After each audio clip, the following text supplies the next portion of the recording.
किशोरी के मुखारबिंद से सुनाई जा रही नर्मदा पुराण कथा का आज दूसरा दिन पूर्ण।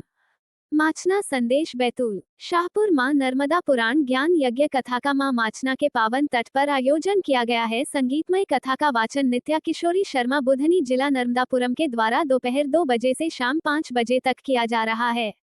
नर्मदा पुराण कथा में नर्मदा माता का जन्मोत्सव मनाया गया। कथा वाचक नित्या किशोरी ने नर्मदा जी के जन्म, वरदान और देवों के आग्रह के बारे में विस्तार से बताया। उन्होंने कहा, अमरकंटक पर्वत पर तपस्या करते समय शंकर जी के पसीने की एक बूंद गिरी।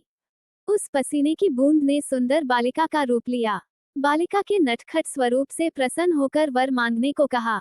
मां नर्मदा जी ने 3 वर मांगे। पहला, मैं चिरकाल तक रहूं। दूसरा, लोग मेरे दर्शन मात्र से पाप मुक्त हो। और तीसरा, मुझसे स्पर्श हुआ हर कंकड़ शंकर का स्वरूप हो।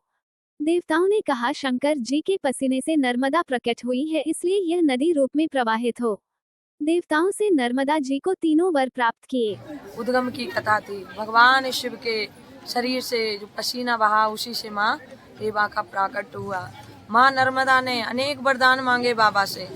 मेरे घाट पे जो भी आके भगवान शंकर की भक्ति करेगा, उसको शिवलोक प्राप्त होगा। और आगे अनेक कथाएं थी। जब सूखा पड़ा तो ऋषियों ने मैया से आके प्रार्थना करी, ऋषियों को वरदान दिया, नर्मदा स्तोत्र का पाठ किया। जो मेरे दर पे आके बैठेगा वह कभी भूखा नहीं रहेगा। स्वच्छता के बारे में आपका क्या कहना है कि चाहते हैं, आजकल नदियों में बहुत ज्यादा लोग प्रदूषण फैला रहे हैं। बिल्कुल बिल्कुल।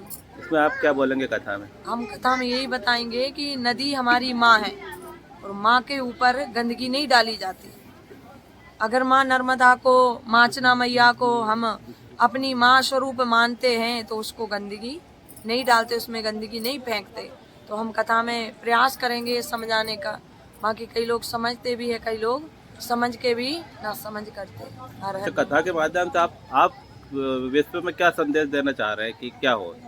कथा के माध्यम से हम विश्व में संदेश देना चाहते हैं कि धन के साथ साथ सत्कर्म भी करना है, अच्छे मार्ग पे चल